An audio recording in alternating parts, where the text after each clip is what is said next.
दरभंगा में स्थित max physics में मना इंजीनियर डे, बच्चों ने दिखाए साइंस के अनोखे प्रयोग। जी हां, शहर के मृष्टोला स्थित मैक्स फिजिक्स कोचिंग संस्थान में इंजीनियर डे के मौके पर निर्देशक इंजीनियर नवनीत भार्गव के नेतृत्व में साइंस एग्जीबिशन का सफल आयोजन किया गया। इधर कार्यक्रम में संस्थान के छात्रों ने फिजिक्स और तकनीकी के अनूठे सहयोग से एक से बढ़कर एक मॉडल तैयार किया था।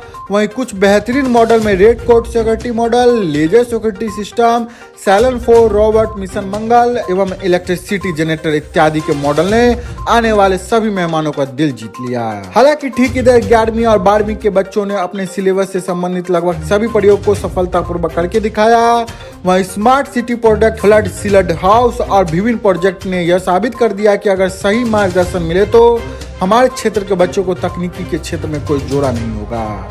इधर कार्यक्रम में सीएम साइंस कॉलेज के प्राचार्य दिलीप चौधरी, करियर सलाहकार सजल यादव के साथ साथ इंजीनियर प्रिंस ए.के. कर्ण और ब्रजेश जी बतौर निर्णायक मंडल में थे।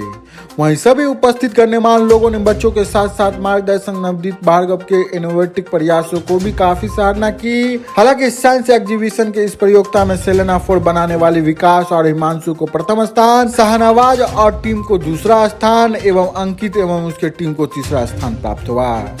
इधर मैक्स फिजिक्स के डायरेक्टर नवनीत भार्गव ने कहा कि बच्चों को थियरी के साथ साथ प्रैक्टिकल फिजिक्स भी सिखाने की जरूरत है। मैक्स फिजिक्स लगातार प्रयासरत रहती है और अधिक से अधिक बच्चों को सभी टेक्निकल एजुकेशन के लिए तैयार किया जा रहा है। अगर इस तरह के आयोजन समय समय पर होते रहे तो निश्चित तौर पर मिथिलांचल तकनीकी क्षेत्र में सबसे आगे होगा। वहीं आयोजन में चुने गए प्रोजेक्ट के सफल बच्चों को उत्साहित करने के लिए सर्टिफिकेट के साथ साथ क्रैश प्राइज भी दिया गया। थ्योरी को प्रैक्टिकल में कन्वर्ट करके यहाँ के स्टूडेंट दिखाते हैं। इस बार कुछ खास क्या है, क्योंकि इस बार भारत ने 2 बड़े मिशन भी किए हैं। इस बार जो है हमारे देश के लिए इस बार का इंजीनियर से तो काफ़ी खास है, क्योंकि इस बार हमारे भारत ने एक असंभव जो अभी तक देश के लिए, विश्व के लिए प्रोजेक्ट था उसको पूरा करने का काम किया है। इस साल हमारे लिए गौरव की बात है कि चंद्रयान 3 का प्रोजेक्ट हमारे लिए सक्सेसफुल रहा है। और इस साल जब आप बच्चों का मॉडल देखेंगे तो इस पर भी इंस्पायर्ड कई सारे मॉडल है। जैसे 11 की बच्चियों ने चंद्रयान के लैंडर को बनाने का काम किया है, चंद्रयान 3 के पूरे प्रोजेक्ट को बनाने का काम किया है और उससे इंस्पायर होकर के मंगल मिशन के लिए और साथ ही साथ एक और चंद्रमा के लिए एक और मिशन के लिए बच्चों ने एक बहुत ही अट्रैक्टिव प्रोजेक्ट बनाने का काम किया है। इस बार का इंजीनियर्स डे हमारे लिए काफ़ी खास था और इसलिए हम लोगों ने अपने कोचिंग में एक प्रोटोटाइप के रूप में MSRO स्पेस स्टेशन बनाने का काम किया और बच्चों को मोटिवेट किया। मैक्स स्पेस रिसर्च ऑर्गेनाइजेशन एक डमी हम लोगों ने किया और बच्चों को मोटिवेट किया, यहाँ पर तुम स्पेस के लिए और अलग अलग प्रोटोटाइप्स बनाओ। तो सड़क से लेकर के चांद तक हर तरह का प्रोजेक्ट इस बार का है और यही खासियत है इस साल के साइंस एग्जीबिशन की टेक्स्ट फिजिक्स जो है, पुराने ज़माने में जो फिजिक्स थी, थ्योरी बच्चों को जब वो जॉब में जाते थे तब उनको प्रैक्टिकल दिखता था। लेकिन आज की जो मॉडल फिजिक्स है वो थ्योरी के साथ प्रैक्टिकल भी होता है। देखिए, हमारे मिथिलांचल के जो बच्चे हैं, हमारे बिहार के जो बच्चे हैं, ये मेहनत बहुत करते हैं, लेकिन हमारे यहाँ पारंपरिक एजुकेशन है। मतलब आप किताब को पढ़िए, परिभाषा को याद करिए। हम लोग इलेक्ट्रिक मोटर की परिभाषा याद करवा रहे हैं बच्चों को, उससे बच्चा कभी मोटर को सीख नहीं पाएगा।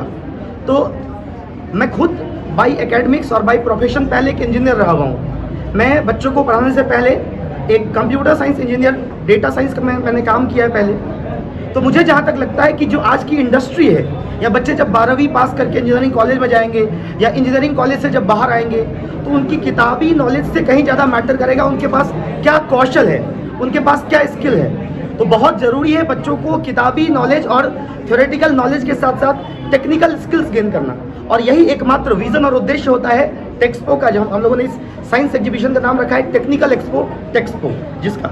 और मुझे लगता है कि हमारे मिथिलांचल के बच्चे इससे इंस्पायर होकर आगे और बहुत बेहतरीन अपने कौशल को प्रदर्शित करके अच्छा करने का काम करेंगे। सर, भारत में बहुत सारे ऐसी संस्थाएं हैं जो थ्योरी के साथ प्रैक्टिकल भी कराते हैं। मिथिलांचल में पहली संस्था आप है, लेकिन ये आपको आया सोच कैसे कि बच्चों को थ्योरी के साथ एक ऐसा दिन हो जो प्रैक्टिकल रियल में वो करके दिखाएं? ये मैं आपको बता दूं कि जब मैं अपने क्लास 10th में था तो मुझे अपने क्लास 10th में यंग साइंटिस्ट अवार्ड से उस समय के शिक्षा मंत्री के द्वारा नवाजा गया था, जब मैं खुद क्लास 10th में था। मेरी खुद बचपन से काफ़ी रुचि रही है, कारण मैं आगे जब इंजीनियरिंग कॉलेज में गया तो इंजीनियरिंग कॉलेज में मैंने खुद रोबोटिक्स पे काम किया रोबोटिक्स के अलावा डेटा साइंस में, कंप्यूटर साइंस में मेरी मास्टर्स मतलब मेरा जो एक्सपर्टाइज रहा वो डेटा साइंस में रहा। तो मैं टेक्नोलॉजी से स्टार्टिंग से जुड़ा हुआ था, तकनीकी मेरे अंदर स्टार्टिंग से थी। और जब मैं टीचिंग में आया तो मेरे अंदर ये चीज़ आया कि एक टीचर और टेक्नोलॉजी को अगर मिक्स कर दिया जाए। आज हम लोग कहते हैं कि टेक्नोलॉजी हर जगह चीज़ों को रिप्लेस कर रहा है। बहुत सारे लोग कहते हैं कि टेक्नोलॉजी टीचर को भी रिप्लेस कर देगा। मैं कहता हूँ ये बिल्कुल गलत है। Technology can never replace a teacher, but it will replace the teacher who will not use technology. Technology कभी भी टीचर को रिप्लेस नहीं कर सकता है, लेकिन जो टीचर टेक्नोलॉजी को यूज़ नहीं करेंगे वो रिप्लेस हो जाएंगे। आज हम लोग अपने क्लासरूम को पूरा डिजिटल बना चुके हैं। हम लोग टेक्निकली बच्चों को पढ़ा रहे हैं, बच्चे गवाह हैं।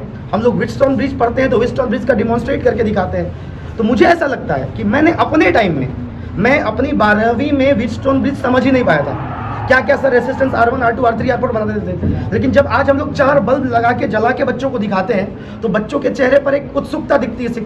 फिजिक्स काफ़ी टफ सब्जेक्ट है, इसको इंटरेस्टिंग बनाने के लिए एक्सपेरिमेंट को ऐड ऑन करना ही पड़ेगा। तो मेरे अंदर जो ये प्रेरणा आई यहीं से आई कि टीचिंग को थोड़ा फनी बनाते हैं, टीचिंग को थोड़ा लर्निंग बनाते हैं और टीचिंग को थोड़ा इनोवेटिव बनाते हैं, और वहीं से ये विज़न आया।